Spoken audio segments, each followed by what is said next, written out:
Hello and welcome to another edition of 310 to Left, presented by your New England Ford dealers and F-Series, America's best-selling truck for 48 years and the official truck of the Boston Red Sox. I'm Tom Caron along with Alex Speier. The trade deadline has come and gone.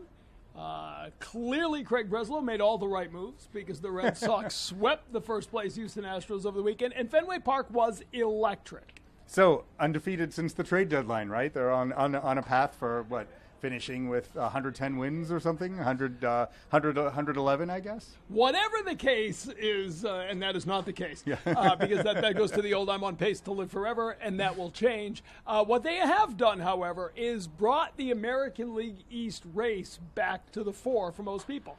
We don't need no stinking wild card discussion right now. We got 2 months. They are very much in it in the AL East. And they're playing as well as anyone in the American League. Let's also not lose sight of the fact that as great a run as the Blue Jays have had, their run differential, which does have some predictive have some predictive meaning, is not good. They're barely skating above water. The Red Sox have scored more runs and allowed fewer runs than the Blue Jays by a reasonably sizable margin in both fronts. So the run differential suggests that they are a team that, where the Blue Jays had some falling off to earth to do, and the Red Sox were kind of due for some streaks in this direction. They've now gotten to those. So we'll see where that goes. That's no guarantee of anything, but you're absolutely right, Tom. 3 games separating the Red Sox and Blue Jays in the American League East with, about a little less than a third of a season left. That's not much. Let's talk about who the Red Sox did get at the trade deadline, notably Dustin May, a guy who was part of a World Series team his second year up in the majors, in the playoffs in his first year, 2019, 2020. They win it all in the COVID year. Then injury set in Tommy John, a revision, and then a strange esophageal tear that he suffered while eating a piece of lettuce that nearly killed him, and he missed the rest of last year. Now back healthy. He's been posting this year before the trade to the Red Sox. Yeah, I mean, it's a staggering array of injuries that have happened in kind of shocking fashion, right? Because you don't think that when you have one arm surgery that you're shortly going to need another one after that, and you certainly don't anticipate that that a piece of lettuce could almost prove fatal. But he's healthy now, which is enormous, right? He has not been this year the same pitcher that he was before that succession of injuries, and if you rewind the clock, he was a guy who was untradeable in the Mookie Betts trade. He and Gavin Lux were defined as the guys who the Dodgers were putting off limits in that Mookie Betts trade conversations back in the day, because he was an absolutely electrifying young pitcher in the big leagues who was really elite in 2020 for the Dodgers. Now he doesn't throw as hard, but there's a lot to rebuild after you miss so much time as a pitcher, and so. In some ways, you see it with a guy like Lucas Giolito, right, where the beginning of the season wasn't where he was going as a pitcher, right? Like, he's been able to build into a better place in terms of execution and performance because you're getting reestablished in your routines and your feel for the mound. And so the Red Sox hope is that Dustin May can follow a similar trajectory, and by the time the most meaningful games are rolling around in September and potentially October, that he can be in a really good spot. We will get our first look at him in a Red Sox uniform on Wednesday in the final game of the homestand, final game of the series against the Kansas City Royals. Before that, he sat down with us. It's Dustin May on 310 to Left, presented by your New England Ford dealers. All right, Dustin, you've had a few days here getting ready for your first start Wednesday. What's it been like? What's the transition been like? What have the early conversations with the pitching group been like? Sort of take us up to speed in your life as a member of the Red Sox so far.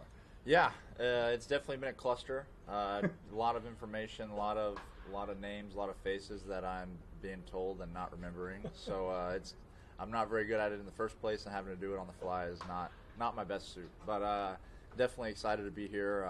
Definitely wouldn't trade it. So very excited to get the first one out of the way on Wednesday.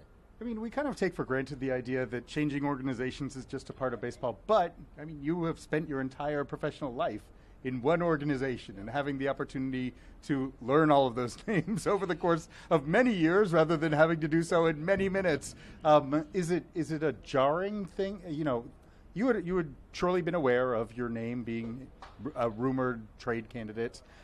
You knew the deal with Blake Snell returning. There was going to be a little bit of a crunch in the rotation. But when the reality actually strikes that, I've been traded by the Dodgers with whom I've spent my entire career, is that how stunning is that at that moment? Very. I knew it was going to be coming at the end of the year, so like I had kind of prepared to like be going to a different team potentially, but it definitely happened like sooner than like I guess would have been expected. So it didn't surprise me because I knew that my name had been out there and I knew that the rotation crunches were coming, and I didn't really know what my role was going to be as we got everybody healthy. So. Yeah, I mean, I'm very blessed to be in the situation that I am being here, and definitely look forward to being in the hunt. The conversation you had with the Dodgers, the reports from out there saying that you had a conversation and sort of expressed you did want to be a starter. And Brendan Gomes saying, you know, you've meant a lot to the Dodgers organization. You've been with them through a lot. And he said, we sort of wanted to explore it. If we can get the right deal, we'll do that. Might have been better for the Dodgers to keep you in the bullpen, but they sort of showed you that respect and tried to find a deal, ultimately did. What did that mean to you? What does it say about the relationship you had in your time with the Dodgers? I mean, it means a lot. Yeah, it definitely wasn't like a thing like, I'm not going to do this, like I'm not going to like do the role that you want me to be in, because like that's not the person that I am. I'm going to do the job that I'm asked to do when like I'm asked to do it. But yeah, we definitely had conversations, and like it was like if it works kind of for both sides, like we're definitely open to it, but like if it doesn't, then like we don't want to like twist any arms and like make any bad decisions. So it was just like if it works, do it. If not, then we'll do the role that you're going to tell me to do. But I feel like any of us in any profession, you can have that conversation and walk out and they can say like, yeah, get out of here. Yeah, you know, it exactly. speaks to the relationship, right? Yeah, like no, the work you put in, that's where it pays off, right? It does, and I feel like that it speaks volumes for them and me, because they had the respect for me, because hopefully I made them understand like the person that I was, and like that I want to be, and that like that's the person that I want them to like remember me as, like somebody that is good to have around. I don't want to put a bad face out at all. Like that's not me. I want to put my best foot forward in every situation. So the fact that they respected my wishes and got the deal done when I don't know if it would have benefited them or didn't benefit them or whatever, but I definitely could have helped in some sort. But yeah, it's great. It is wild to think about your time with the Dodgers, right? And I know that it might even be like, you know, a little bit early for you to process it, but man, like, you know, your entire career has been spent on a postseason stage, basically, right? Like, you know, your introduction to the baseball world outside of the Dodgers organization was seeing you kind of springing around on the mound in October's back in, you know, 1920, right? Like, you know, when you were kind of a baby in terms of your professional career. When you put it in that context, how wild is it to think about some of the opportunities that you were getting as, you know, barely, you know, like you're barely, 21 years old was your first postseason? 20 years 22. old? 22, okay. Yeah, like I just turned 22. Yeah, like that age 21 season when you had just turned 22, how wild is it to think about the idea that like how much do you define how much like of your career is defined by the fact that it's always been about October? Yeah, I mean, definitely very blessed for that. Definitely very blessed to like have that opportunity to be able to pitch in like the game's biggest stage at such a young age, to be able to get that experience and just to be able to internally have it for like if the next opportunity comes. I haven't been able to do it in 4 years just because of injuries and whatnot, and not being healthy and being able to be on the field. But yeah, it was something that I wouldn't trade, being able to be in the postseason. I mean, it's what you play the 162 for. It's the most exciting time definitely during the baseball season, to be able to do that, and all the pressure's on. Pitching in the World Series, but before friends and family, right? Yeah. No parade. Yeah. I mean, how surreal was that? Never take away the championship, never take away the ring. You earned that.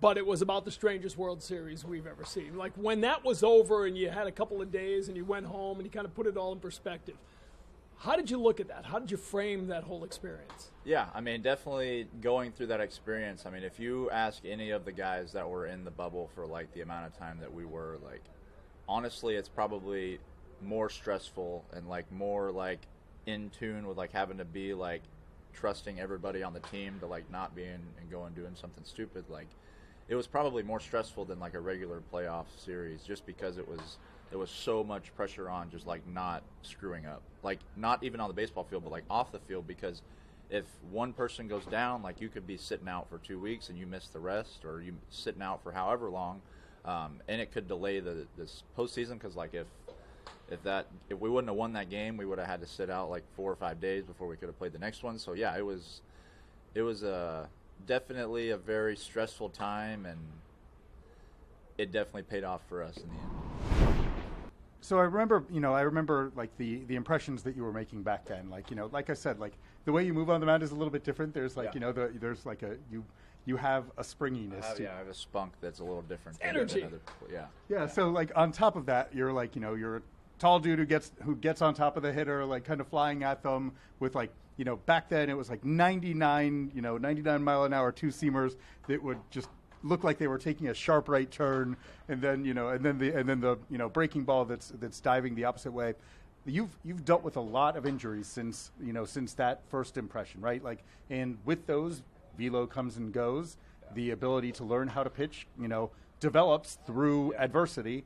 How would you describe yourself now as a pitcher compared to that young pup?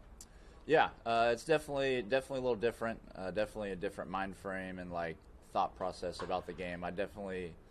It's not that I didn't have respect for the game like when I first got up, but like my understanding and respect for the game and like knowledge that it can be taken away like in an instance like is there. So like my like drive and want to be on the field every day like is even higher now than it was then, just because for one, I was away for so long, and two, like it can be taken away like so fast, and sometimes it can be baseball circumstances, and I've had circumstances that were off-field related that it's just out of your hands. So just being able to lace them up and go out there every time that my name's called and feel good coming off the mound has been an incredible feeling this year, for sure. Yeah, well, I mean, and of course we should get into that, right? Like last year, the circumstances of baseball being taken from you, like multiple arm surgeries, right? TJ followed by flexor tendon, I believe, and then last year you're back and you're healthy, and then you were eating salad and it punctured your esophagus. Is that correct? It ruptured my esophagus. Like if it would have just punctured it, it would have been okay. Like you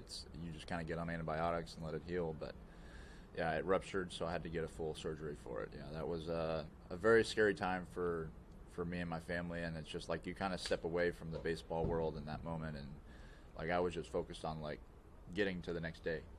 It was definitely a shock that like nobody even thinks about just because of how rare it is, and it was definitely very scary for me and my wife. And as I've said on a lot of interviews and podcasts before, like.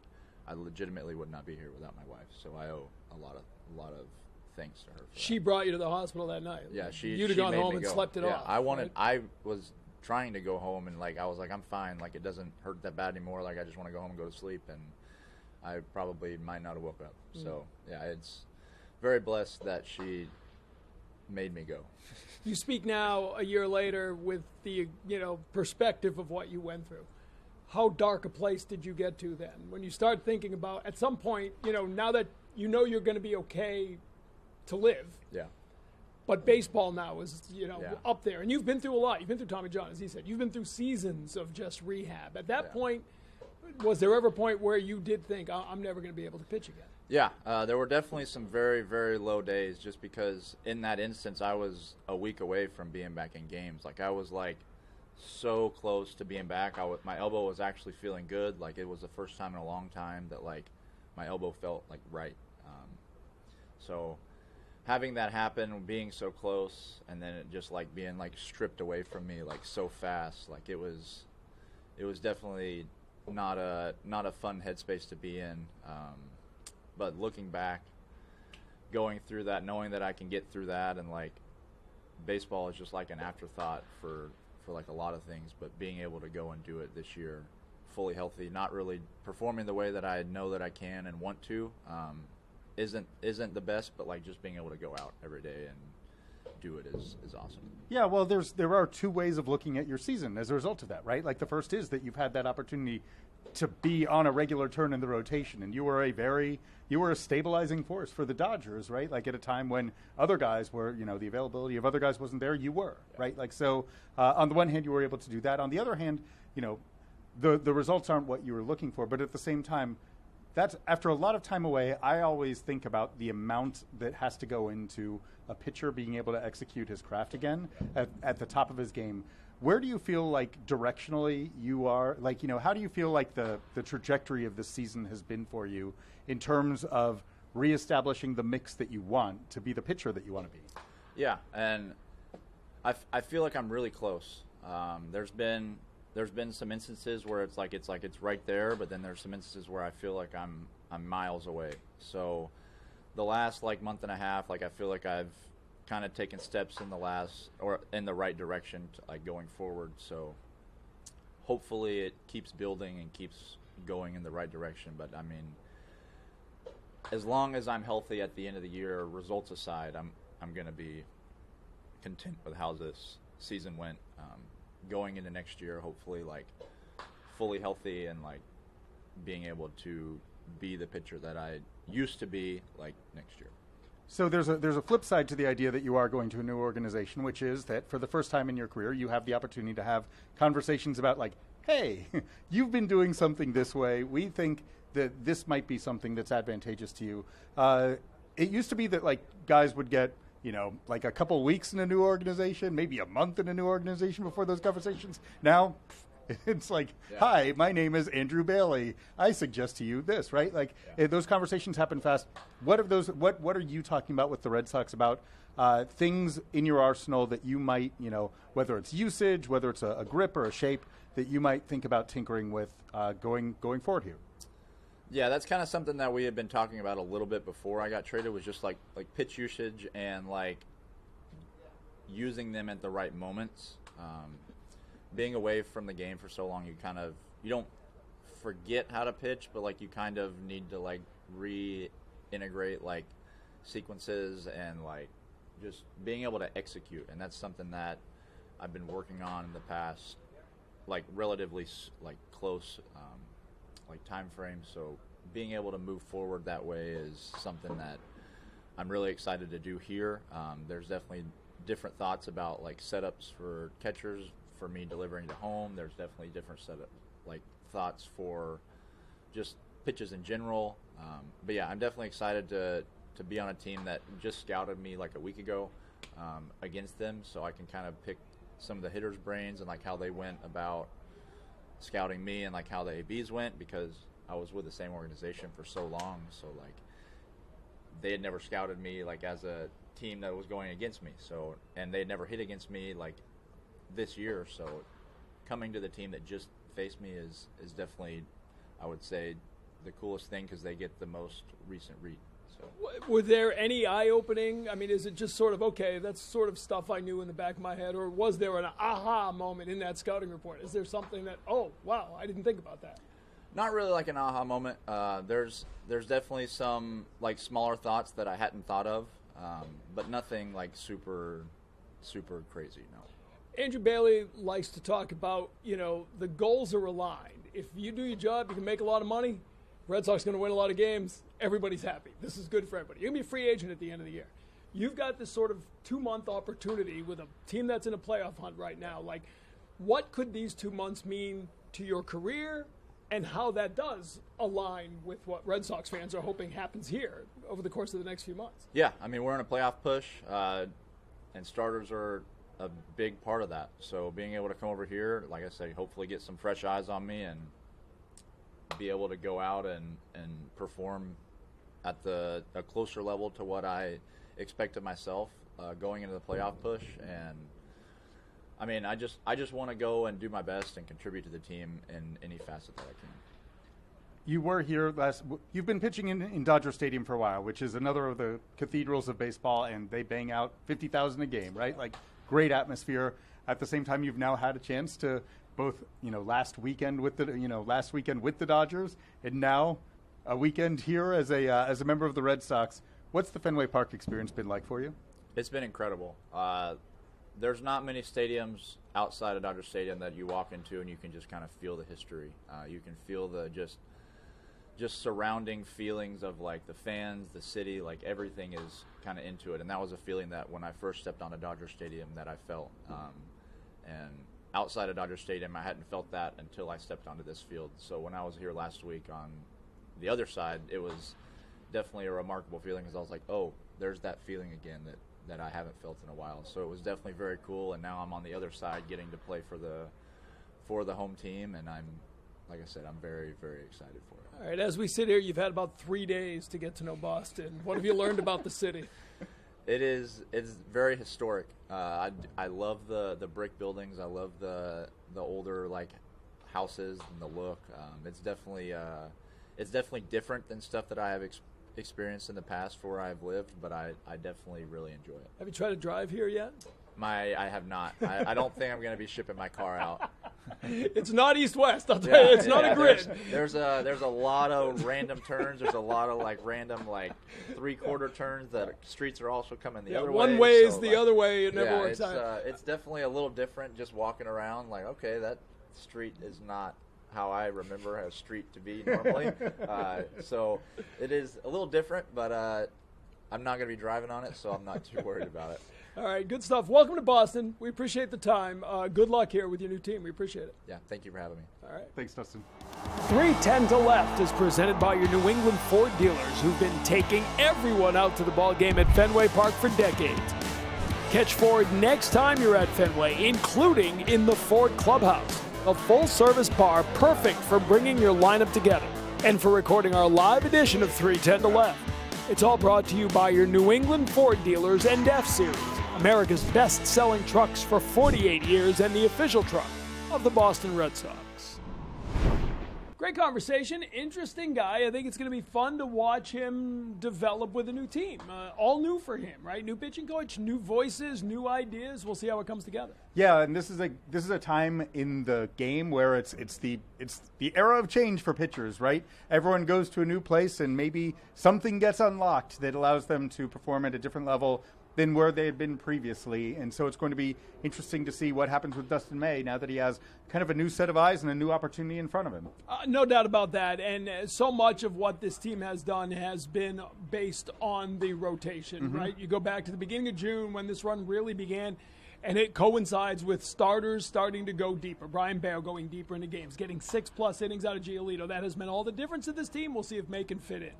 Yeah, the innings component, right, that's kind of why they needed Dustin May, right? The number 5 spot had become destabilized with the season-ending injury to Hunter Dobbins. Richard Fitz had struggled in his starts as the replacement for Dobbins, and so the Red Sox, obviously they got a great start from Cooper Criswell last week that they will be mentioning over the course of a longer period of time when you get a guy as a fill-in posting for 7 innings and allowing 1 run against a division leader. That's pretty good. But yes, they are looking for at least stability, and then it's stability with a measure of upside to it, because you do wait to see whether or not Dustin May, who has really interesting pitch shapes and has the ability to spread the plate with a 2-seam fastball that really kind of carves up right-handed hitters and a sweeper that just dive bombs out to the opposite side of the plate, whether or not there's a chance for him to go on a better run than he was on with the Dodgers. We appreciate you dropping by, and we'll do it again soon for Alex and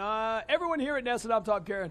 Thanks for checking out this edition of 3:10 to Left, presented by your New England Ford dealers and F-Series, America's best-selling truck for 48 years and the official truck of the Boston Red Sox. We'll see you next time.